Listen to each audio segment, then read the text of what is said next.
प्रभु यीशु मसीह के पवित्र और मीठे नाम में आप सभी दर्शकों का मैं स्वागत करती हूँ। आप सबको यीशु सहाय जय मसीह की।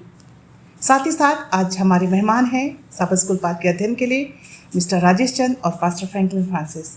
मैं आप दोनों का भी स्वागत करती हूँ। और इससे पहले कि हम अपने सबा स्कूल पाठ के अध्ययन में आगे बढ़ें, हम अपनी आंखों को बंद करेंगे और मिस्टर राजेश चंद के साथ दुआ करेंगे। आइए प्रार्थना करते हैं। हमारे सर्वशक्तिमान परमेश्वर, हम आपका बहुत बहुत धन्यवाद करते हैं। एक बार फिर हम यहाँ इकट्ठे होकर इस सब स्कूल पाठ का अध्ययन कर सकते हैं। प्रभु, हम सारी आशीषों के लिए आपको धन्यवाद कहना चाहते हैं जो आपने हमें बीते सप्ताह में दी हैं, और आज ये सुंदर समय दिया है कि हम सब स्कूल पाठ का अध्ययन करें। और जो कुछ भी आज हम इस पाठ से सीखते हैं प्रभु, और जो भी हमारे श्रोतागण हैं, जो देखने वाले हैं, सुनने वाले हैं प्रभु, हम सबके लिए भी प्रार्थना करते हैं कि आप सबको अपनी आशीषों से परिपूर्ण करें और हम अपने मसीही जीवन को अच्छा और सुंदर बना सकें प्रभु। हम जानते हैं कि हम अंत समय में रह रहे हैं प्रभु, और जिस प्रकार से हम पाठ में भी सीखेंगे कि जब पाप दुनिया में बहुत बढ़ जाता है प्रभु, तो फिर उसको नाश करना ज़रूरी हो जाता है। तो प्रभु, आज हम इस पाठ को पढ़ते हैं, इसे सीखते हैं, तो हम अपने मसीही जीवन को उसी तरीके से ढाल सकें प्रभु। हम प्रार्थना करते हैं सारे मसीह गणों को जो हमारे बीच में आज हैं, सुनेंगे इस पाठ को, उनके लिए प्रार्थना करते हैं, उनके परिवारों के लिए प्रार्थना करते हैं प्रभु। पास्टर फ्रैंकलिन और मिसेस एलिस का धन्यवाद करते हैं। और जब हम सब मिल के इस पाठ का अध्ययन करें प्रभु, हमें सद्बुद्धि दें, ज्ञान दें, ताकि हम सब कुछ आपकी मर्जी के अनुसार कर सकें। ये छोटी विनती प्रभु यीशु मसीह के नाम से मांगते हैं, दया से सुने, स्वर्ग राज्य में ग्रहण करें, आमीन।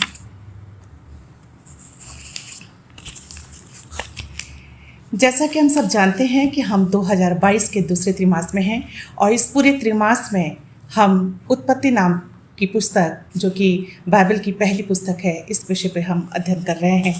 आज पाठ 4 है, और आज जिस विषय पे हम चर्चा करेंगे उसका शीर्षक है बाढ़। आइए याद वचन के लिए मेरे साथ अपनी बाइबल खोल सकते हैं। मत्ती रचित सुसमाचार उसका 24वां अध्याय और उसका 37वां पद, जहाँ इस प्रकार से लिखा है, जैसे नूह के दिन थे वैसा ही मनुष्य के पुत्र का आना भी होगा। परमेश्वर हमारे पढ़े अपने वचन पर आशीष दे। हम सब जानते हैं कि परमेश्वर ने 6 दिनों में सब कुछ टोब बनाया। टोब हिब्रू शब्द है और इसका अर्थ होता है अच्छा। परमेश्वर ने सब जीव जंतु बनाया और मनुष्यों को अपनी समानता और अपने स्वरूप में बनाया। लेकिन समय के साथ साथ सब राह होता चला गया। राह का अर्थ है बुरा या खराब। दुनिया में पाप प्रतिदिन बढ़ता गया और पाप के कारण दुनिया की हालत खराब होती चली गई। जब परमेश्वर ने पाप को देखा तो मनुष्य को उत्पन्न करने पर वो बहुत पछताया। परमेश्वर मनुष्य को दंड देना चाहता था प्रियो, परंतु वो मनुष्य पर दया भी करना चाहता था। आज हम नूह की कहानी पर चर्चा करेंगे, और हम अपने सब स्कूल को आगे बढ़ाते हुए हम रविवार के पाठ पे चलेंगे, और रविवार के पाठ को ध्यान पे रखते हुए हम पास्टर फ्रैंकलिन के पास चलेंगे। रविवार का पाठ है नूह जल प्रलय के लिए तैयार होता है, और इस विषय पर चर्चा आज हमारे साथ पास्टर फ्रैंकलिन करेंगे। हम रविवार के पाठ में हैं और जिसका शीर्षक है नूह का जल प्रलय के लिए तैयार होना। नूह की जो कहानी है वो हम सब बहुत अच्छे से जानते हैं और हम सब बहुत ही परिचित हैं। जब हमारे बच्चे सब स्कूल क्लासेस में होते हैं और वहाँ पर हमारे जो सब स्कूल टीचर है वो हमें नूह की कहानी और ऐसी बहुत सारी जो है जो कॉमन कहानियां हैं वो हमें अपने सारे स्कूल में जो है वो क्या करती हैं, वो सिखाती हैं। इस बार फिर इस पूरे त्रिमास में हम जो है उत्पत्ति की पुस्तक पर अध्ययन करेंगे, और विशेष करके आज जो है हम नूह की कहानी पर जो है वो मनन करेंगे। और बताया जाता है कि नूह जो है एक नबी है, एक भविष्यवक्ता है, और परमेश्वर का जो है एक बहुत ही विशेष दूत है।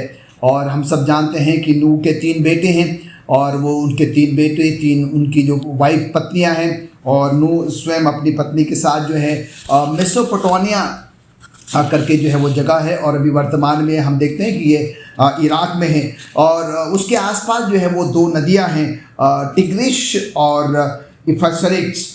और हम यहाँ पर देखते हैं कि ये जो 2 नदियां हैं, टिग्रिश और इफ्रेट्स, और ये नदी के आसपास जो है नूह और नूह का परिवार जो है वो रहता है। और जैसे कि अभी मिसेस एलिस ने बताया है कि परमेश्वर ने इस पूरी दुनिया को जो है वो 6 दिन में बनाया, और उसी में परमेश्वर ने मनुष्य को भी जो है वो बनाया अपने स्वरूप में, अपनी समानता में। और हम देखते हैं कि पाप जो है वो बढ़ता चला गया, उपद्रव जो है वो और भी भयंकर जो है वो होता चला गया। और हम देखते हैं कि परमेश्वर जो है इस बात से बहुत ही पछताया कि मैंने जो है वो मनुष्य को जो है वो क्यों बनाया। और हम यहाँ पर देखते हैं कि एक ऐसा विचार प्रभु परमेश्वर के मन में आया कि अब जो है मेरे सहन से बाहर हो गया है, सीमा से बाहर हो गया है, और अब मैं क्या करना चाहता हूँ कि दुनिया को जो है वो नष्ट या ख़त्म जो है वो करना चाहता हूँ। इसी दौरान जो है परमेश्वर की जो निगाह है, परमेश्वर की दृष्टि जो है वो नूह पर जो है वो पड़ती है।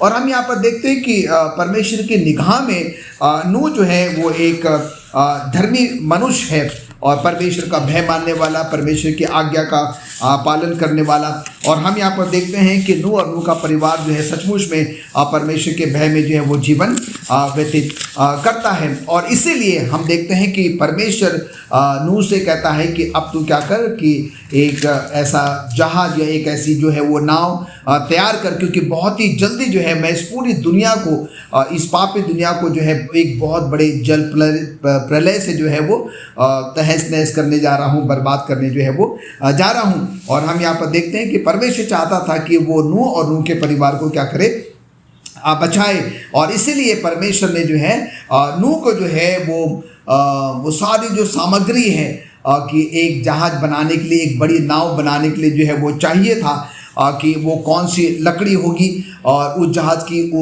लंबाई, चौड़ाई, ऊंचाई, गहराई जो है वो क्या होगी, और जिसका जिक्र जो है हम उत्पत्ति 6 अध्याय के 13 पद से जो है वो हम आगे पढ़ सकते हैं। और हम यहाँ पर देखते हैं कि जैसे कि मैंने आपको बताया, नूह जो है वो शुरुआत से ही जो है बहुत ही आज्ञाकारी रहा है। और जैसे परमेश्वर ने नूह से कहा, और नूह जो है वो क्या करता चला गया, परमेश्वर का आज्ञा का पालन जो है वो करता चला गया। और अब हम यहाँ पर देखते हैं कि नूह तैयार हो गई, और वो समय भी जब आ गया कि बस जो है वो बारिश होना जो है वो शुरू हो गई, और नूह का परिवार जो है वो क्या रह सके, उस नाव में जो है वो सुरक्षित जो है वो रह सके। और हम देखते हैं कि आज के सबक स्कूल पाठ में एक इब्रानी शब्द का प्रयोग हुआ है, और जो इब्रानी शब्द है वो तेवा, जिसे हम नाव, संदूक या वो छोटा जहाज जो है, हम यहाँ पर देखते हैं कि ये तेवा जो शब्द है 3 मरतबा जो है वो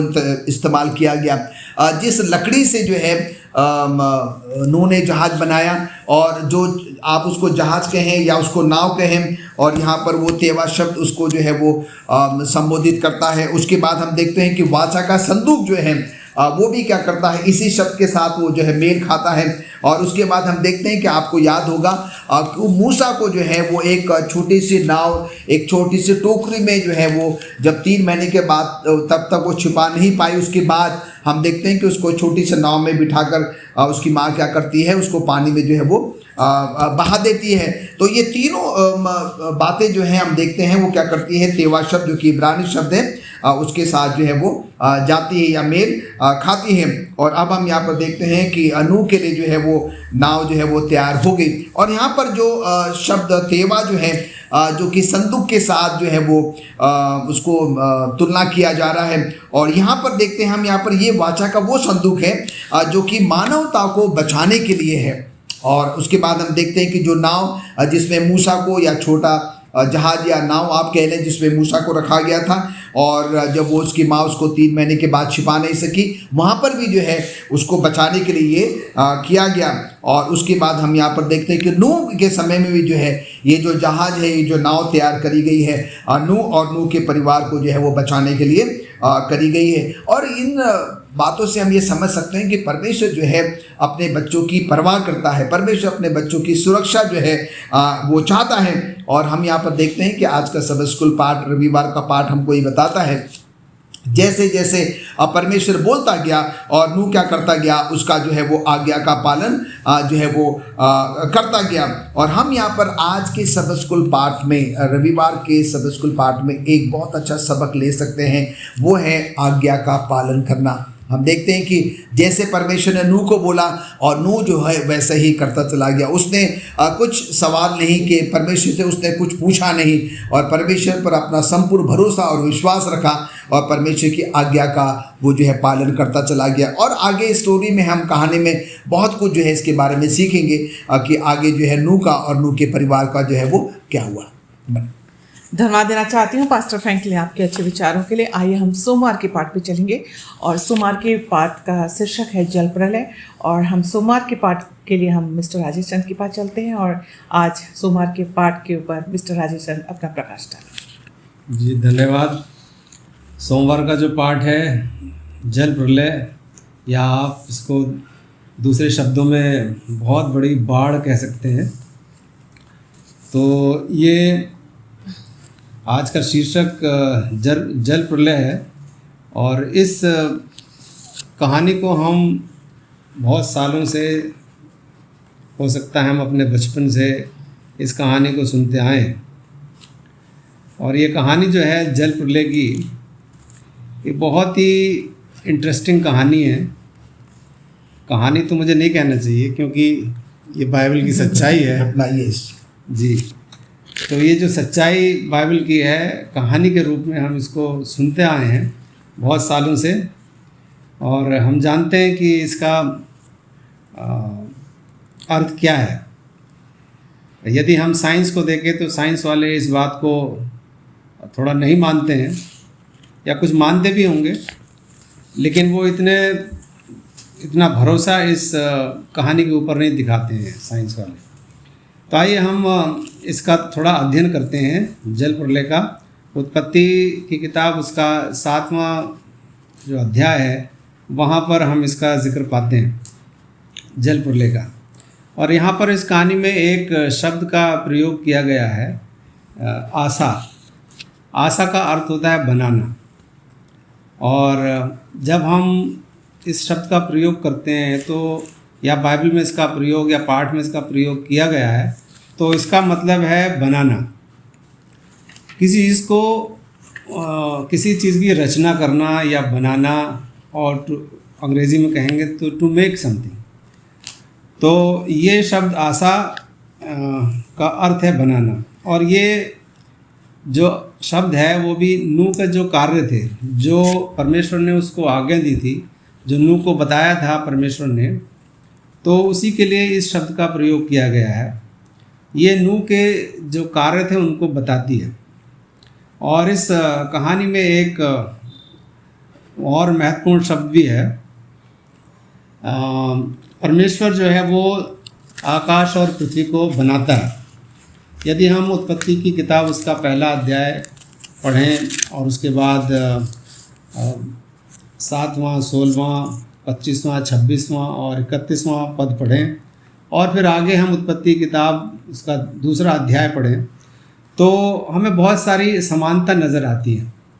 नूह का जो कार्य था और जो परमेश्वर का कार्य था। हम जानते हैं कि परमेश्वर ने इस सृष्टि की रचना 6 दिन में करी और 7वां दिन जो था वो पवित्र ठहराया, यानी कि परमेश्वर ने बनाया। और नूह को भी परमेश्वर ने आज्ञा दी और उसने भी एक जहाज़, या हमें कहना चाहिए एक बड़ी नाव का निर्माण किया। तो ये जो दो कहानी है, उत्पत्ति की कहानी और ये जो नूह की कहानी है, इन दोनों कहानियों के बीच में एक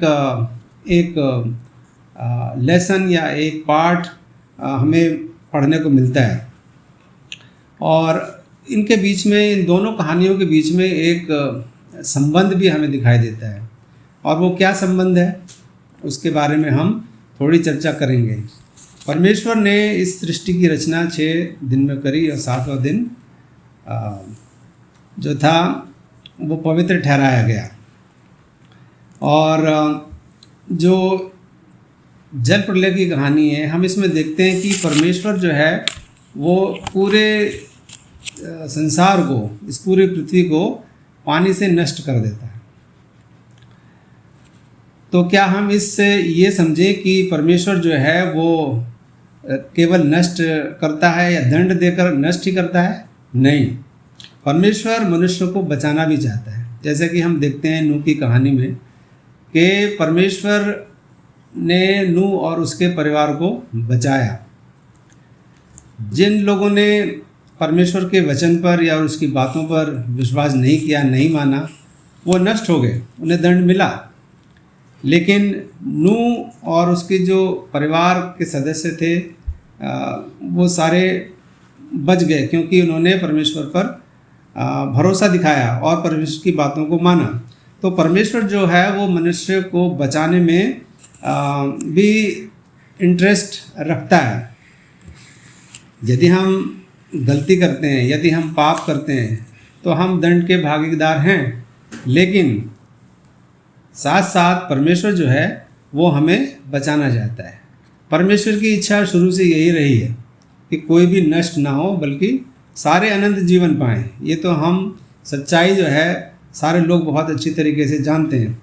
यदि हम उत्पत्ति की किताब 7वां अध्याय पढ़ें तो वहाँ पर हम देखेंगे कि बहुत सारे शब्दों का इस्तेमाल किया गया है जो कि उत्पत्ति की किताब में सृष्टि के टाइम में, जब सृष्टि की रचना हो रही थी, परमेश्वर सृष्टि को बना रहे थे पूरे, तो वहाँ पर कुछ शब्दों का इस्तेमाल, और जो नूह की कहानी है उसमें भी कुछ शब्दों का इस्तेमाल जो किया गया है वो सेम है, सिमिलर है। जिस प्रकार है 7, उत्पत्ति 7 में अगर हम उसका दूसरा पद पढ़ें तो वहाँ 7 शब्द इस्तेमाल किया गया है। 7 क्योंकि 6 दिन सृष्टि को बनाने में लगे और 7वां दिन पवित्र माना गया। और उत्पत्ति की किताब उसका दूसरा अध्याय और पहले में भी हम इसको पाते हैं। फिर नर और नारी, जैसे कि उत्पत्ति के समय परमेश्वर ने नर और नारी को बनाया, आदम और हवा को बनाया, और जितने भी दूसरे पशु पक्षी जानवर थे उनको भी नर और मादा बनाया। तो यहाँ पर भी हम देखते हैं कि नर और नारी, इन दोनों शब्द का इस्तेमाल नूह की कहानी में भी किया गया है। और फिर आगे हम देखते हैं कि हर किस्म का जानवर परमेश्वर ने बनाया। और नूह की कहानी में हम देखते हैं कि हर किस्म का जानवर जो था वो नूह की बनाई हुई किश्ती या नाव उसमें प्रवेश करता है। जानवर, पक्षी और सब कुछ जो पृथ्वी पर रेंगते हैं, ये सारी चीज़ें सृष्टि के टाइम में इनका उल्लेख है और नूह की कहानी में भी इनका उल्लेख है। फिर हम देखते हैं कि जीवन की सांस ये उत्पत्ति 7 में जब हम देखते हैं कि आदम और हवा को बनाया गया, तो आदम को जब परमेश्वर ने बनाया तो उसके मट्टी का पुतला जब तैयार हो गया तो उसकी नाक में, उसके नथनों में परमेश्वर ने जीवन की सांस को छोड़ा और वो एक जीवित प्राणी बन गया। इसी प्रकार से हम उत्पत्ति की किताब 2 और 7 में भी इन शब्दों का उल्लेख पाते हैं। तो ये शब्द हमें दिखाते हैं कि जल प्रलय की जो कहानी है वो काफ़ी हद तक उत्पत्ति की किताब 1 और 2 की कहानी के समान ही है। उत्पत्ति 1-2 की कहानी हमें यह देखने में मदद करती है कि परमेश्वर सब कुछ बनाता है, वो ही सृष्टि करता है। परमेश्वर ही सब कुछ बनाता है, वही परमेश्वर है, और जीवन को नष्ट करने की शक्ति भी उसी के पास है।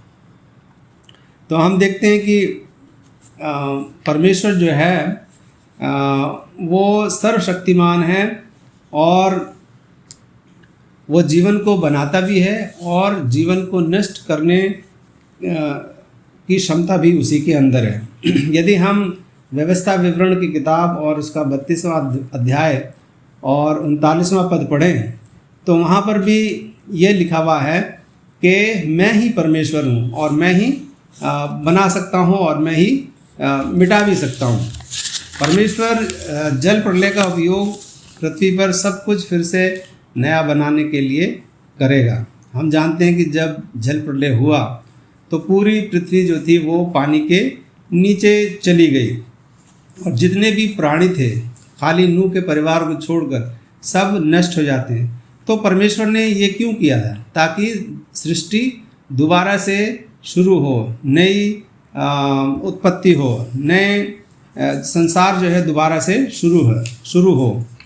जल प्रलय का जल हमें दिखाता है कि परमेश्वर ने उत्पत्ति 1 में जो कुछ किया वह उसका उलट है, वो उसका उल्टा रहा है। उत्पत्ति 1:7 में परमेश्वर आकाश के ऊपर के जल को, हम जानते हैं कि ऊपर के जल को और नीचे के जल से अलग करता है, और जल प्रलय में परमेश्वर जल को वापस एक साथ ले आता है। ऊपर का जल, पृथ्वी के ऊपर जो जल है और पृथ्वी के अंदर का जो भी जल है वो सब बाहर आ जाता है, एक साथ मिल जाता है। बाइबल में ये भी लिखा है कि धरती फूटी और वहाँ से पानी के फव्वारे निकले नीचे से। तो ये जल प्रलय का कारण बनते हैं। नीचे से भी, पृथ्वी के नीचे से भी पानी निकला और ऊपर से भी जल, वर्षा, बारिश हुई और पूरी पृथ्वी जो थी वो पानी के नीचे चली गई। तो इससे हम क्या सीखते हैं? परमेश्वर जो है वो हमारे हृदय में जो पाप हैं, हमारे हृदय में जो गंदगी है, उसको नष्ट करके एक नया जीवन हमें देना चाहता है। तो परमेश्वर की इच्छा शुरू से यही रही है कि हम एक अच्छा जीवन जिएं। वो हमें एक नया जीवन निरंतर देना चाहता है। हमारे अंदर के, हमारे दिल के पापों को धो के, हमारे हृदयों को साफ करके वो हमें एक नया जीवन देना चाहता है। धन्यवाद देना चाहती हूँ मिस्टर राजेश साहब के अच्छे विचारों के लिए। आइए हम मंगलवार के पाठ पे चलेंगे और मंगलवार के पाठ का शीर्षक है जल प्रलय का अंत, और इस विषय पे आज अपना प्रकाश डालेंगे पास्टर खंडे। धन्यवाद देते हैं मिसेस एलिस प्रश्न के लिए। और हम मंगलवार के पाठ में हैं, और आइए इससे पहले कि इस पाठ का अध्ययन करें, मैं चाहता हूं कि आप मेरे साथ अपनी बाइबल खोलें। हम पढ़ेंगे उत्पत्ति उसका 7वां अध्याय और उसका 22, 23 और 24वां पद। उत्पत्ति उसका 7वां अध्याय, उसका 22, 23 और 24वां पद। यहाँ लिखता है, जो जो स्थल पर थे उनमें से जितनों के नथनों में जीवन का श्वास था वो सब मर मिटे, और क्या मनुष्य, क्या पशु, क्या रेंगने वाले जंतु, क्या आकाश के पक्षी, जो जो भूमि पर थे सब पृथ्वी पर से मिट गए। केवल नूह और जितने उसके संग जहाज में थे वे ही बच गए, और जल पृथ्वी पर 150 दिन तक प्रबल रहा। और अभी मिस्टर राजेश ने हमको बताया कि कैसे जो है ये जल प्रलय के कारण जो है वो सब कुछ क्या हो गया, वो बर्बाद जो है वो हो गया। और अभी हमने जो है उत्पत्ति उसके 7वें अध्याय में 22 से लेकर 24वें आयत तक भी जो है हमने यही पढ़ा है। और 150 दिन तक जो है वो लगातार जो है वो बारिश होती रही, आसमान से जो है वो बारिश गिरती रही, और यहाँ तक कि जैसे भी मिस्टर राजेश ने बताया कि नीचे से भी क्या हो गए, पानी के सोते जो है वो फूटने लगे। कहने का मतलब यहाँ पर यह है कि बारिश जो है वो बहुत ज़्यादा ज़ोरों से जो है वो हो रही थी। पर इन सब के दौरान हम यहाँ पर देखते हैं जब कुछ सब कुछ नष्ट हो गया, और इस सब बातों के दौरान भी जो है परमेश्वर जो है वो नूह को और नूह के परिवार को जो है वो नहीं भूला। और हम यहाँ पर देखते हैं कि हम उत्पत्ति 8:1 में भी जो है पढ़ते हैं कि परमेश्वर जो है वो नूह और जितने भी जो पशु और जो जानवर जो है उस नाव में थे, परमेश्वर क्या कर रहा था, उनकी देखभाल कर रहा था और उनकी सुधि भी जो है वो ले रहा था। और मंगलवार के पाठ में एक शब्द का प्रयोग किया गया है जिसका नाम है जखर, और ये एक इब्रानी शब्द है जिसका मतलब होता है स्मरण रखना। तो यहाँ पर हम देखते हैं कि उस कठिन परिस्थिति में जब कि पूरी दुनिया जो है जल प्रलय से जो है वो बर्बाद हो रही है, नष्ट हो रही है, और इस समय जो है नूह और नूह का परिवार जो है और वो जो जानवर जो है, जितने जानवर जो है इस नाव में प्रवेश कर गए थे, और उन सबको परमेश्वर क्या कर रहा है, स्मरण करता है और उनकी सुधि लेता है, उनकी देखभाल भी जो है वो कर रहा है। पर हम यहाँ पर देखते हैं कि ये जखर जो शब्द है सिर्फ ये स्मरण तक ही सीमित नहीं है, और इसका जो है और भी बड़ा गहरा जो है वो अर्थ है। और हम यहाँ पर देखते हैं कि आज का सब स्कूल पाठ, मंगलवार का पाठ हमको ये बताता है कि ज़खर जो है, जिसका मतलब कि स्मरण करना, याद करना, परमेश्वर जो है हमें और भी क्या करता है, हमारी परवाह करता है, हमारी देखभाल करता है। और उसने जो हम सबसे प्रतिज्ञा करी है, जैसे उसने नूह से और नूह के परिवार की देखभाल करने की प्रतिज्ञा करी थी, उनको नाव में प्रवेश करने के लिए कहा था, और वैसे भी परमेश्वर क्या करता है, हम सब की भी जो है वो परवाह जो है वो करता है। और हम यहाँ पर देखते हैं कि ये जो घटना है, जैसे राजेश सर ने बताया था कि ये कहानी नहीं है, ये एक सच्ची जो है वो घटना है, जिसका उल्लेख जो है वो हम बाइबल में पाते हैं। और हम यहाँ पर देखते हैं कि ये घटना हमको बताती है कि परमेश्वर ने क्या किया। फिर वो समय आया, जल प्रलय को जो है वो रोक दिया। और हम यहाँ पर देखते हैं कि अब नूह जो है उस समय का इंतज़ार कर रहा है, परमेश्वर के उस आदेश का जो है वो इंतज़ार कर रहा है कि जब परमेश्वर क्या करे, नूह को आदेश दे कि वो क्या करे, अपने परिवार के समेत और जितने भी जो जानवर जो है अंदर में नाव में है, वो क्या करे, वो बाहर निकले। और हम यहाँ पर देखते हैं कि इससे पहले कि जो है नूह और नूह का परिवार बाहर आता, नूह जो है वो एक परीक्षा जो है वो लेना चाहता था। वो सचमुच में ये जानना चाहता था कि क्या जो जल स्तर जो है इस पृथ्वी पर कम हो गया है या नहीं है। और इसलिए हम यहाँ पर देखते हैं कि वो पहले क्या करता है, एक कौवे को जो है वो भेजता है। और हम देखते हैं कि कौवा जो है वो वापस आ जाता है, जिसका मतलब ये होता है कि अभी भी क्या है वो पानी जो है। और कुछ समय के बाद हम देखते हैं कि वो कबूतर को भेजता है, और फिर कबूतर जो है वो वापस नहीं आता है। और यहाँ पर नूह इस बात को समझ जाता है कि पानी का स्तर जो है वो कम हो गया है, और शायद कबूतर को कुछ ऐसी जगह मिली होगी जहाँ पर कि उसने क्या किया होगा, अपना डेरा जो है वो डाल लिया होगा। और धीरे धीरे हम देखते हैं कि जल स्तर जो है वो कम होता चला गया। और अभी भी जो है देखिए, बड़ी सीखने और समझने वाली बात है। अगर नूह चाहता तो शायद वो उस नाव से, पानी जहाज से जो है वो बाहर आ सकता था। पर हम यहाँ पर देखते हैं कि अगर आप कहानी को याद करें तो वो जो जहाज या नाव का जो दरवाज़ा था वो स्वर्गदूत ने बंद किया था। और यहाँ पर अभी भी जो है हम देखते हैं कि नूह जो है परमेश्वर के उस आदेश का जो है वो इंतज़ार कर रहा है, और उसको ये पता है कि जब तक कि परमेश्वर का आदेश नहीं होगा और मुझे बाहर जो है वो नहीं जाना है। और अब वो समय आ गया कि परमेश्वर ने जो है अपने स्वर्गदूत से जो है एक स्वर्गदूत को भेजा। और हम यहाँ पर देखते हैं कि उस जहाज़ का जो है वो दरवाज़ा खोला जाता है, और नूह का जो परिवार है वो क्या हो जाता है, और जितने भी जो जीवित प्राणी थे वो सब के सब जो है वो बाहर आ जाते हैं। और हम यहाँ पर देखते हैं कि इस मंगलवार के पाठ से फिर एक और अच्छी लेसन, एक अच्छा सबक जो है हम सीख सकते हैं। ऐसे कठिन दौर में भी जो है नूह और नूह का पूरा परिवार जो है पूरी तरीके से जो है वो परमेश्वर को समर्पित है, परमेश्वर के प्रति कृतज्ञ है, परमेश्वर के प्रति वो आज्ञा का पालन जो है वो करना चाहता है। अगर शायद हम अगर नूह के जगह पर होते तो शायद हम बड़े आतुर हो जाते, हम बड़े एक्साइटेड हो जाते, हम शायद बाहर निकलने के लिए बहुत जल्दबाजी करते। पर हम यहाँ पर देखते हैं कि क्योंकि काफ़ी लंबा समय हो चुका था और उसके बावजूद भी जो है नूह ने जो है वो अपना धैर्य बनाए रखा, वो अपने धैर्य को उसने कायम रखा। और हम देखते हैं कि उसने क्या किया, परमेश्वर के उस आदेश का इंतज़ार किया। और हम यहाँ पर ये भी देखते हैं कि परमेश्वर के काम में समय तो ज़रूर लगता है, पर परमेश्वर जो भी करता है वो बहुत ही अच्छा और उत्तम और वो सर्वोत्तम जो है वो करता है। और अब हम यहाँ पर देखते हैं कि वो समय आ गया और दरवाज़ा खोला जाता है, और नूह का परिवार जो है वो बाहर उन तमाम जानवरों के साथ जो कि उस जल प्रलय के दौरान उस नाव में, जहाज में प्रवेश किया था जिन्होंने, वो सब के सब क्या हो जाते हैं, बाहर जो है वो आ जाते हैं। तो आइए इस मंगलवार के पाठ से हम एक अच्छा सबक लें कि पुनः जो हम क्या करें, हर परिस्थिति में परमेश्वर की आज्ञा का जो है वो हम पालन करें। धन्यवाद देना चाहती हूँ पास्टर फ्रैंकलिन आपके अच्छे विचारों के लिए। और आइए हम बुधवार के पाठ पे चलेंगे, और जिसका शीर्षक है वाचा भाग 1। और इस विषय पे मिस्टर राजेश चंद से रिक्वेस्ट करूँगी कि इस विषय पर अपना प्रकाश डालें। जी धन्यवाद। वाचा और उसका पहला भाग हम यहाँ पर सीखेंगे।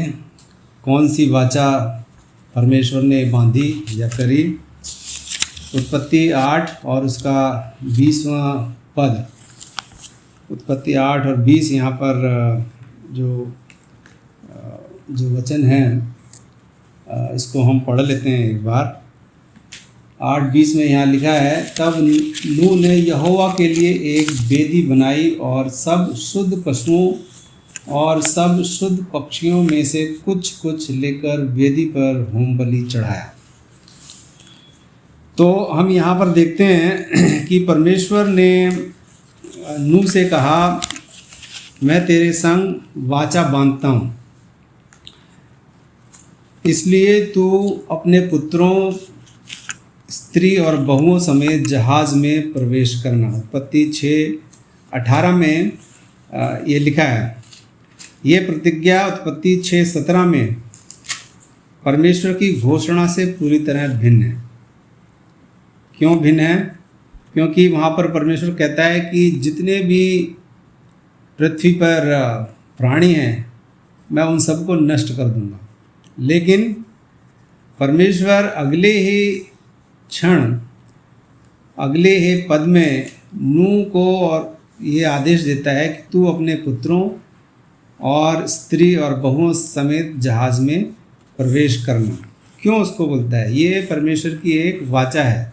उसको बचाने के लिए परमेश्वर ने उसको के साथ प्रतिज्ञा बांधी।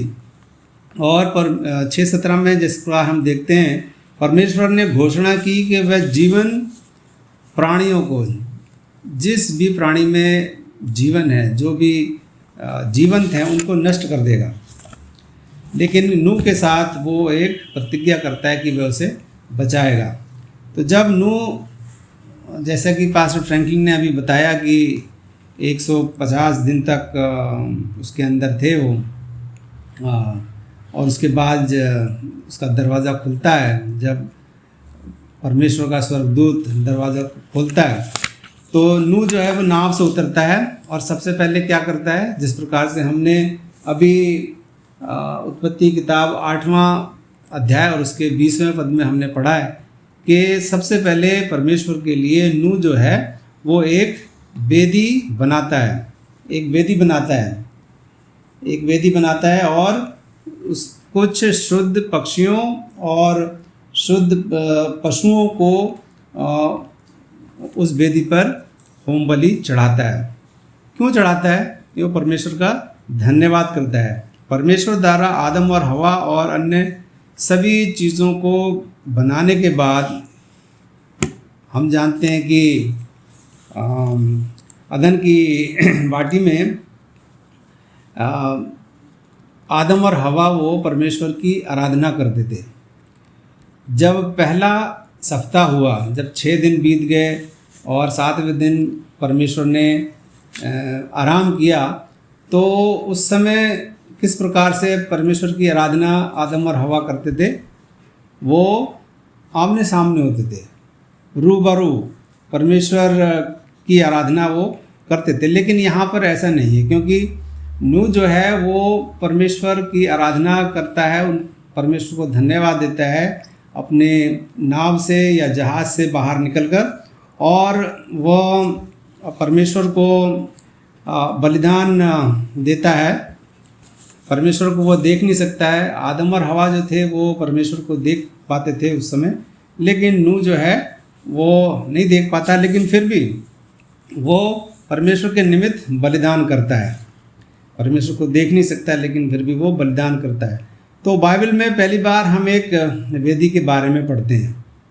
यहाँ पर नूह इब्रानी भाषा में परमेश्वर को होम बलि या फिर उसको ओला नाम दे गया, ओला देता है। ये भेंट हमें दिखाती है कि नूह परमेश्वर का आभारी है। जब भी हम परमेश्वर को कोई भेंट देते हैं तो इसका मतलब ये होता है कि हम परमेश्वर को धन्यवाद देते हैं।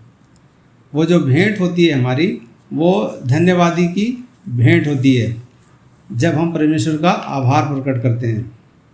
तो नूह जो है वो भी परमेश्वर का आभारी था। वो परमेश्वर को धन्यवाद देना चाहता था, और उसने क्योंकि परमेश्वर ने उसको और उसके परिवार को बचाया, इसलिए वो परमेश्वर का धन्यवाद देने के लिए उसने होम बलि दी। अब आगे हम अगर पढ़ते हैं गिनती की किताब में उसका 15वां अध्याय और 1 से 11 तक हम इसको पढ़ सकते हैं, लेकिन अभी हमारे पास समय नहीं है। आप पढ़ सकते हैं इसको बाद में। इंसानों ने जो खाया वो कैसे जल प्रलय ने कैसे बदल दिया। अब यहाँ पर हम देखते हैं कि जब जल प्रलय हुआ तो पूरी पृथ्वी पर जो कुछ भी था वो सब नष्ट हो गया, कुछ खाने को नहीं बचा था। यहाँ तक कि पेड़ पौधे जो बड़े बड़े पेड़ थे वो भी सब पानी के नीचे जाके वो नष्ट हो चुके थे, तो कुछ खाने के लिए नहीं बचा था। और बाढ़ के बाद जो शाकाहारी भोजन था वो तो पूर्ण रूप से नष्ट हो गया था। जो कुछ भी बचा था वो नूह की किश्ती में ही बचा था। इसलिए परमेश्वर ने मनुष्यों को जानवरों को खाने की इजाज़त दी। अब हम यहाँ पर देखते हैं कई बार लोग हमसे प्रश्न करते हैं, लेकिन हम इस बात को एक मसीह होने के नाते जानते हैं कि कब इंसान जो है वो मांसाहारी बना। हम जानते हैं कि जल प्रलय के पहले सब शाकाहारी हुआ करते थे, मांसाहारी हुए बाद में, जल प्रलय के बाद में, क्योंकि कुछ खाने के लिए नहीं बचा था तो परमेश्वर ने आज्ञा दे दी। और किस जानवर को किस पक्षी को खाया जाता है, खा सकते हैं, इसके लिए भी बाइबल में हमें बताया गया है। इस अनुमति से मनुष्यों और जानवरों के बीच बहुत बड़ा बदलाव आया। इस समय के बाद देखिए जल प्रलय जब हुआ उसके बाद जानवरों के बीच और मनुष्यों के बीच बहुत बड़ा बदलाव आया। हम जानते हैं कि अदन की बारी में मनुष्य और जानवर एक ही तरीके का खाना खाते थे। वो पौधे, पेड़, पत्तियाँ वगैरह वगैरह सब खाया करते थे। उन्होंने भोजन के लिए कभी भी एक दूसरे को मारने की कोशिश नहीं की थी। बाढ़ के बाद मनुष्य ने शिकार करना और जानवरों को खाना शुरू किया, इसलिए जानवर मनुष्यों से डरने लगे। तो हम यह देखते हैं कि इस कहानी में हमें बहुत सारी बातें सीखने को मिलती हैं। जल प्रलय के बाद परमेश्वर ने मनुष्यों को भोजन के नियम भी दिए। सबसे पहले मनुष्यों को केवल शुद्ध पशु खाना था। अब हम जानते हैं कि शुद्ध पशु कौन से हैं, उसको हम उत्पत्ति किताब उसका 8वां अध्याय 19वें 20वें पद में हम पढ़ सकते हैं, और उत्पत्ति किताब उसका पहला अध्याय 21 और 24 में भी हम इसको पढ़ सकते हैं। तो दूसरा नियम एक नया नियम था, मनुष्य को किसी भी पशु का लहू नहीं खाना था। तो ये परमेश्वर ने आज्ञा दी कि किसी भी जानवर का जो लहू है उसको नहीं खाना है। तो इसके बारे में तो हम बहुत सारी बातें कर सकते हैं बाद में, लेकिन समय के अभाव के कारण हम आज उसका डिस्कशन हम लोग नहीं करेंगे। लेकिन हम यहाँ ये देखते हैं कि परमेश्वर ने जो वाचा बांधी थी नूह के साथ वो उसने पूर्ण करी। तो परमेश्वर जब भी वाचा बांधता है, जब कोई प्रतिज्ञा करता है तो वो उसे हमेशा पूर्ण करता है।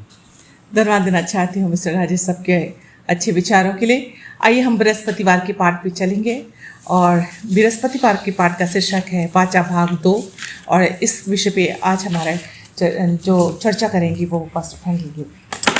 अभी हमने मिस्टर राजेश चंद के द्वारा जो है वो वाचा का भाग 1 पर जो है हमने मनन किया है, और हमने ये भी सीखा है कि कैसे जो परमेश्वर ने वाचा बांधी थी, परमेश्वर ने प्रतिज्ञा करी थी, उसको भी जो है वो पूरा किया है। आइए मैं चाहता हूँ कि आप मेरे साथ अपनी बाइबल खोलें, उत्पत्ति उसका 8वां अध्याय और उसका 21वां पद। उत्पत्ति उसका 8वां अध्याय और उसका 21वां पद। और मैं चाहता हूँ कि हम 20वें पद से भी अगर पढ़ लें तो हमें और भी ज़्यादा फ़ायदा हो जाएगा। यहाँ पर लिखता है, तब नूह ने यहोवा के लिए एक वेदी बनाई और सब शुद्ध पशुओं और सब शुद्ध पक्षियों में से कुछ कुछ लेकर वेदी पर होम बलि चढ़ाया। अब 21वां पद जो है वो हमारे लिए बहुत ही ज़्यादा इम्पॉर्टेंट है। यहाँ पर लिखता है, इस पर यहोवा ने सुखदायक सुगंध पाकर सोचा, मनुष्य के कारण मैं फिर कभी भूमि को शाप न दूंगा। यद्यपि मनुष्य के मन में बचपन से ही जो कुछ उत्पन्न होता है वो बुरा ही होता है, तो भी जैसे मैंने सब जीवों को अब मारा है वैसे उनको फिर कभी ना मारूंगा। और अभी हम यहाँ पर देख रहे थे कि मिस्टर राजेश चंद ने हमको बताया कि जब कभी भी हम खुश होते हैं, हम परमेश्वर को धन्यवाद रूपी भेंट चढ़ाते हैं। तो हम यहाँ पर देखते हैं कि नूह जो है, नूह और नूह का परिवार जब परमेश्वर ने जो है अपने प्रतिज्ञा के अनुसार और उस जल प्रलय के दौरान जो है उनको सुरक्षा प्रदान करी, और जब नूह और नूह का परिवार जो है वो नाव से जो है वो बाहर आ गया, तो ये लाजमी था, ये ज़रूरी था और ये अच्छा था। और नूह ने जो सोचा वो भी बहुत ही अच्छा सोचा कि उसने क्या करी, होम बलि जो है वो चढ़ाई, प्रभु को धन्यवाद अर्पित करने के लिए उसने क्या करी, एक वेदी बनाई और फिर क्या किया, उन सब शुद्ध पशु और सब शुद्ध पक्षियों को क्या कर दिया, उस होम वेदी पर जो है वो होम बलि करके चढ़ाया। और उसकी जो सुगंध है, और जब वो प्रभु परमेश्वर के पास जब पहुंचती है, तो हम यहाँ पर देखते हैं कि परमेश्वर को जो है वो घटना जो है वो स्मरण आ जाती है, याद आ जाती है, जो कि कुछ ही समय पहले क्या हुआ था कि परमेश्वर ने जो है इस पूरी दुनिया को जो है उस जल प्रलय से जो है वो तहस नहस कर दिया था, नष्ट कर दिया था, बर्बाद कर दिया था।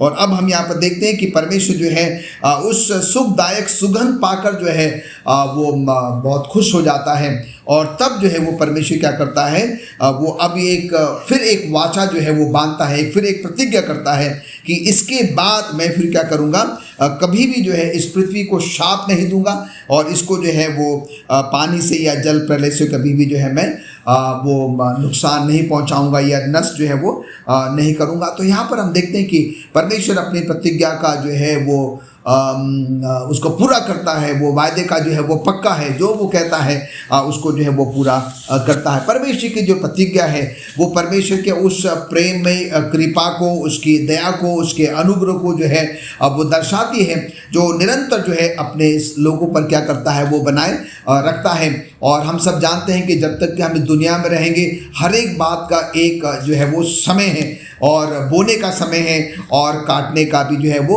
समय है। और इसलिए हमें क्या करना है, हर एक बात के लिए जो है वो तैयार रहना है।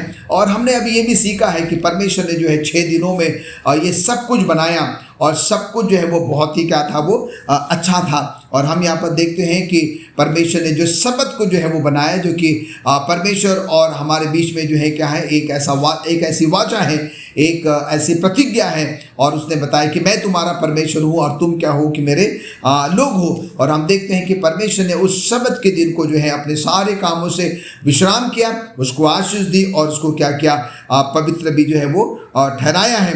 और हम यहाँ पर देखते हैं कि ये जो है हमें परमेश्वर के उस महान सृष्टि को भी जो है समझने में क्या करता है, वो मदद करता है। और उसके बाद अभी हमने जो है वो मेघ धनुष के बारे में भी जो है वो पढ़ा, और ये मेघ धनुष जो है ये बच्चा भी जो है इसके बारे में जो है वो जानता है। और हम अगर थोड़ा सा गौर करें, हम देखते हैं कि जो बातें बाइबल में लिखी गई हैं वो सारी बातें, तमाम बातें जो है आज भी हम उसको पूर्ण होते हुए जो है वो देखते हैं। और उसमें जो है धनुष, मेघ धनुष जो है वो एक है। आज इस दौर में भी जब कभी भी बारिश हो जाती है और उसके बाद जो है वो क्या होता है कि वो मेघ धनुष जो है वो आकाश में दिखाई देता है, और छोटा छोटा बच्चा भी जो है इस बात को जानता है कि इसका मतलब ये होता है कि अब क्या होगा, अब इसके बाद बारिश जो है वो नहीं होगी। पर अगर हम बाइबल में जाएं तो इसका और भी गहरा अर्थ है, और हम देखते हैं कि ये मेघ धनुष जो है हमें इस बात को याद दिलाता है, ये इस बात को दर्शाता है कि परमेश्वर ने जो प्रतिज्ञा करी है कि अब इसके बाद मैं इस पृथ्वी को, पूरी पृथ्वी को जो है कभी भी जल प्रलय से क्या करूँगा, नष्ट नहीं करूँगा। और वो अपने वायदे का जो है वो बहुत ही पक्का है। और ये मेघ धनुष से हम क्या शिक्षा ले सकते हैं, हम क्या सीख सकते हैं? ये परमेश्वर की फिर वो एक वाचा है जो परमेश्वर ने क्या किया था, नूह के परिवार से जो है वो किया था, जो अभी हमने उत्पत्ति में आपको जो है वो पढ़कर जो है वो बताया है। और जब कभी भी हम मेघ धनुष देखते हैं हमें इस बात को याद दिलाया जाता है कि अब जो है वो बारिश नहीं होगी। इसका मतलब ये है कि वो परमेश्वर इस पृथ्वी को बाढ़ से जो है या जल प्रलय से नाश जो है वो नहीं करेगा। और हम यहाँ पर देखते हैं कि जो 7वां दिन है वो हमें, जो सबत का दिन है वो हमें परमेश्वर के उस महान प्रतिज्ञा को, उस वाचा को, सबत को जो है, जो कि विश्राम दिन है, प्रभु परमेश्वर का दिन है, उसको जो है वो हमें स्मरण करने के लिए याद दिलाता है। मेघ धनुष जो है हमें वो याद दिलाता है कि अब परमेश्वर क्या करेगा, इस पूरी दुनिया को जो है वो जल प्रलय से नष्ट जो है वो नहीं करेगा। ये दोनों बातें जो है परमेश्वर की वाचा है, परमेश्वर की जो है वो प्रतिज्ञा है, जो क्या करता है वो मनुष्य वो करता है। और हम यहाँ पर जो है उत्पत्ति 9:9 में पढ़ते हैं, बहुत ही अच्छी बात यहाँ लिखी हुई है। चंद आयतें मैं आपके साथ शेयर करूंगा इससे पहले कि मैं आज के इस बृहस्पतिवार के पाठ को संपन्न करूं। लिखता है उत्पत्ति 9:9 में, सुनो मैं तुम्हारे साथ और तुम्हारे पश्चात जो तुम्हारा वंश होगा उसके साथ भी वाचा बांधता हूँ। और उसके बाद हम देखते हैं कि 11वें पद में लिखता है, और मैं तुम्हारे साथ अपनी ये वाचा बांधता हूँ कि सब प्राणी फिर जल प्रलय से नष्ट न होंगे और पृथ्वी का नाश करने के लिए फिर जल प्रलय जो है वो नहीं होगा। और हम 13वें पद में जाते हैं, मैंने बादल में अपना धनुष रखा है, वो मेरे और पृथ्वी के बीच में वाचा का चिन्ह होगा। 14वां पद लिखता है, और जब मैं पृथ्वी पर बादल फैलाऊं तब बादल में धनुष दिखाई देगा।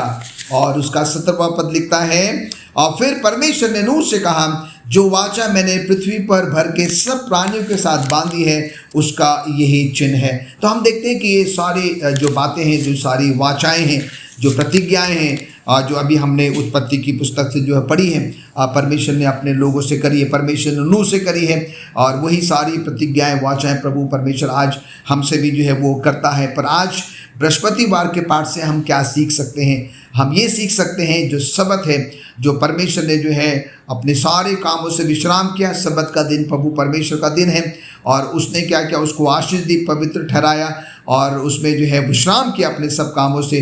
और सबत का दिन जो है वो हमारा अपना दिन नहीं है, प्रभु परमेश्वर का दिन है, और हमें और आपको क्या करना है, सिर्फ और सिर्फ प्रभु परमेश्वर की आराधना जो है वो करना है। मेघ धनुष जो है हमें उस जल प्रलय के बारे में जो नूह के समय हुआ था वो याद दिलाता है कि अब परमेश्वर ने जो हमसे वाचा बांधी है, परमेश्वर ने जो हमसे प्रतिज्ञा करी है कि वो अपने इस पृथ्वी को कभी भी फिर क्या करेगा, जल से जो है वो बर्बाद या नष्ट नहीं करेगा। तो हम आइए अपना संपूर्ण विश्वास और भरोसा जैसे नूह ने किया था, हम और आप भी क्या करें, अपना संपूर्ण विश्वास और भरोसा सिर्फ और सिर्फ प्रभु परमेश्वर पर रखें। और परमेश्वर अपने वायदे का, अपनी वाचा का, अपनी प्रतिज्ञा का जो है वो पक्का है, और अपने समय के अनुसार वो क्या करेगा, अपनी प्रतिज्ञाओं को, अपनी वाचाओं को जो है वो पूरा भी करेगा। धन्यवाद देना चाहती हूँ पास्टर फ्रैंकलिन आपके अच्छे विचारों के लिए।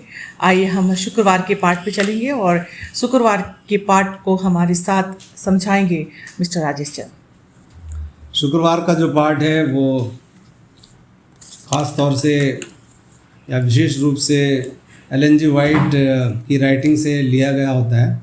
तो एलन जी वाइट ने बहुत सारी किताबें लिखी हैं जिनका हम अध्ययन करते हैं, उनमें से एक किताब है पैट्रियार्क्स एंड प्रॉफिट्स। तो आज का लेसन का कुछ भाग जो है हम उनकी किताब पैट्रियार्क्स एंड प्रॉफिट्स से हम उसका अध्ययन करेंगे।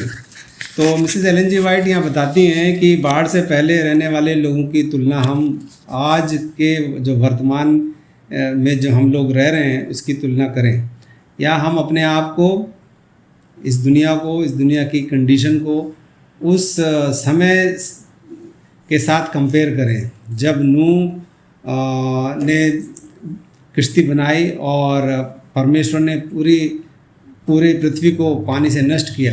तो उस समय जो लोग रह रहे थे और आज के जो लोग रह रहे हैं उनके जीवन में, उनकी जीवन शैली में क्या संबंध है या कैसा है, उसकी तुलना हम कर सकते हैं। तो हम देखते हैं कि आज की जो विश्व की या पूरे संसार की जो कंडीशन है वो उसी प्रकार से है जिस प्रकार से नूह के समय में थी। उस समय के जो लोग थे, जो लोग जल प्रलय से पहले रहा करते थे और या रहते थे, उन्होंने बहुत बुराई करी। मिसेस एलन जी वाइट कहती हैं कि उन्होंने बहुत बुराई करी, और क्या क्या बुराइयां वो करते थे इसके बारे में तो बहुत कुछ हम कह सकते हैं, लेकिन कहने की ज़्यादा ज़रूरत नहीं है, क्योंकि वही सारे पाप, वही सारे बुराइयां जो हैं वो हम अपने चारों तरफ भी पाते हैं, और सिर्फ चारों तरफ ही नहीं बल्कि हम अपने जीवन में भी कभी कभी उन बुराइयों को पाते हैं। तो परमेश्वर को हम कह सकते हैं कि एक प्रकार से मजबूरन में, बहुत मजबूरी में परमेश्वर को ये डिसीजन लेना पड़ा इस पृथ्वी को नष्ट करने के लिए। मजबूरी में ही परमेश्वर ने इस पृथ्वी को नष्ट किया। कह सकते हैं कि लोगों ने परमेश्वर को मजबूर किया ये डिसीजन लेने के लिए कि वो पृथ्वी को जल प्रलय से ख़त्म करें। ये वही पाप हमारे दिनों में अभी भी हो रहे हैं। जो पाप उस समय हुआ करते थे वही पाप अभी भी हो रहे हैं। मनुष्य जब अब अपने हृदय में परमेश्वर का आदर या अनादर करते हैं, तो एक बात हम यहाँ पर बहुत ज़रूरी पाते हैं कि हम परमेश्वर का वचन जब हम पढ़ के और उसको मानते नहीं हैं, तब भी हम परमेश्वर का क्या है, अपमान करते हैं या हम बुराई करते हैं। तो उस समय भी लोगों ने परमेश्वर के वचन को सुना। जब नूह ने 120 साल तक परमेश्वर के वचन को सुनाया, तो लोगों ने सुना लेकिन उसको माना नहीं। तो ये एक बहुत ही बड़ी बुराई है कि हम जानते हुए भी परमेश्वर का वचन जो कि सत्य है, जो कि शुरू से अंत तक है, उसको सुन के हम उसके ऊपर विश्वास ना करें। तो एग्जैक्टली यही कंडीशन उस समय थी। परमेश्वर के वचन को लोगों ने सुना लेकिन मजाक उड़ाया उसका। नूह के ऊपर वो हंसे कि ये बुढ़ा जो है ये क्या बता रहा है, ऐसा कभी हो सकता है। तो परमेश्वर के वचन को जब हम जानते हैं लेकिन हम उसके ऊपर चलते नहीं हैं, उसका अनुसरण नहीं करते हैं, तो ये भी एक बहुत बड़ी बुराई है। हम परवाह नहीं करते हैं। जो लोग जल प्रलय से पहले रहते थे वे केवल इस पृथ्वी की चीज़ों की ही परवाह करते थे। आज जो लोग जीवित हैं वह भी अलग नहीं है। मिसेस एलन जी वाइट बता रही हैं, परमेश्वर ने उन लोगों का न्याय नहीं किया जो जल प्रलय से पहले के समय में रहते थे, क्योंकि वो खाते पीते थे या जो भी बुराइयां करते थे। परमेश्वर ने इन लोगों का न्याय इसलिए किया क्योंकि वे हर उस चीज़ के लिए आभारी नहीं थे जो उसने उन्हें दी थी। तो यहाँ ये सत्य को हम पाते हैं कि परमेश्वर ने उस समय पृथ्वी को या उसके ऊपर रहने वालों को केवल इसीलिए नष्ट नहीं किया क्योंकि वो खाते पीते थे या मौज मस्ती करते थे, लेकिन इसलिए किया क्योंकि परमेश्वर ने जो कुछ भी उनको दिया था वह उसके लिए आभारी नहीं थे। तो परमेश्वर का जब हम आभार व्यक्त नहीं करते हैं तो हम भी उसी पाप के भागीदार बन जाते हैं। परमेश्वर ने हमारे लिए बहुत सारी चीज़ें दी हैं और हमेशा हमें परमेश्वर का धन्यवाद देना चाहिए, हमें परमेश्वर का आभारी होना चाहिए। जनता ने भी वही किया जो वे करना चाहते थे। हम भी आजकल ऐसे ही हैं, जो हम करना चाहते हैं वो करते हैं। इस बुरे व्यवहार से उन्होंने अपने ही मन और दिल को बर्बाद कर दिया। तो हम यहाँ देखते हैं कि उनका जो व्यवहार था वो बहुत ही बुरा था और इस बुरे व्यवहार से उन्होंने अपने मन और अपने दिल को बर्बाद कर लिया। उन्होंने उन उपहारों को बर्बाद कर दिया जो परमेश्वर ने उनको दी थी। परमेश्वर ने जो उपहार मनुष्य को दिए, उन सब उपहारों का दुरुपयोग किया गया और उनको बर्बाद कर दिया गया। तो उसमें से एक का यहाँ पर उल्लेख मिसेस एलन जी वाइट करती हैं कि विवाह का जो सम्मान परमेश्वर ने मनुष्य को दिया था, उसका जो है उन्होंने सही सम्मान या सही इस्तेमाल उसका नहीं किया। केवल उन्होंने उसको एक अपने एक यौन सुख का एक कारण समझ के उसको इस्तेमाल किया विवाह को। और आज हम भी अनेक पापों को देखते हैं जो कि हमारे चारों तरफ हैं, कभी कभी हमारे अपने जीवन में भी हैं। लोग परमेश्वर के अच्छे उपहारों को लेते हैं और उनका गलत इस्तेमाल करते हैं। तो क्या हम भी कहीं इसी प्रकार से परमेश्वर के दिए हुए उपहारों का कहीं हम गलत प्रयोग तो नहीं कर रहे हैं, गलत इस्तेमाल तो नहीं कर रहे हैं? आज लोग झूठ बोलते हैं, धोखा देते हैं और चोरी करते हैं इन अपराधों के लिए केवल अमीर लोग ही जिम्मेदार नहीं हैं, गरीब लोग भी इसमें शामिल हैं। अमीर और गरीब दोनों ही दोषी हैं। आज की खबरें यदि हम देखते हैं, टेलीविज़न पे देखते हैं, अखबार में पढ़ते हैं, आजकल तो बहुत सारे मीडिया हमारे पास अवेलेबल हैं, तो हम इतनी खबरें हमारे पास पढ़ने को होती हैं, सुनने को होती हैं कि हम कभी कभी उनको पूरा सुन भी नहीं पाते हैं। हर जगह हम देखते हैं कि लोग अपनी ही सरकारों के खिलाफ लड़ते हैं। ये मिसेस एलन जी वाइट देखिए कब कह रही हैं, ये 170-80 साल पहले मिसेस एलन जी वाइट ने इन किताबों को लिखा था। तो उस समय भी ये हालात हो रहे थे और आज भी हम देखते हैं कि यही हालात हमारे चारों तरफ हैं। सरकार जो है उसके खिलाफ लोग लड़ते हैं, लड़ाई झगड़े चारों तरफ हम देखते हैं, भय का माहौल रहता है और झगड़ों से पता चलता है कि पृथ्वी पर लोगों के पास क्या है, आत्म संयम नहीं है। अभी इसको तो हम अपने जीवन में बहुधा देखते हैं। मनुष्य के पास आत्म संयम नहीं है। बहुत जल्दी इंसान जो है वो गुस्सा हो जाता है और गुस्से में लड़ाई झगड़ा, मारपीट, यहाँ तक कि हत्याएं, छोटी से छोटी बातों के लिए आजकल एक इंसान दूसरे इंसान को मार देता है।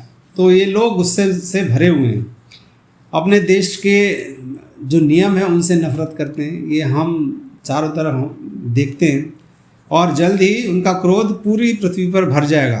तो मिसेस एलन जी वाइट हमें केवल ये बता ही नहीं रही है, बल्कि हमें एक संदेश भी दे रही है कि ऐसा होता रहा तो पूरी पृथ्वी पर ये क्रोध जो है लोगों का, ये पूरी पृथ्वी पर फैल जाएगा और लोगों को बहुत दुखी और भयभीत करेगा। तो बाइबल हमें हमारे आधुनिक समय को दिखाने के लिए जो जल प्रलय से पहले रहने वाले लोगों की हमें एक तस्वीर देती है। हम उन लोगों के समान होते जा रहे हैं जो जल प्रलय से पहले रहा करते थे। और बाइबल में इसका उल्लेख है कि पाप इतना ज़्यादा बढ़ गया था कि परमेश्वर को मजबूरी में इस पृथ्वी को नष्ट करना पड़ा, इतना ज़्यादा पाप बढ़ गया था।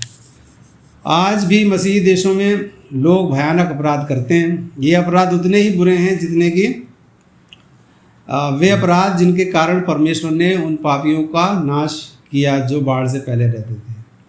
तो आज भी वो अपराध जो हैं उसी प्रकार से हो रहे हैं और समय नज़दीक है कि जब इस पृथ्वी का दोबारा से नाश होगा।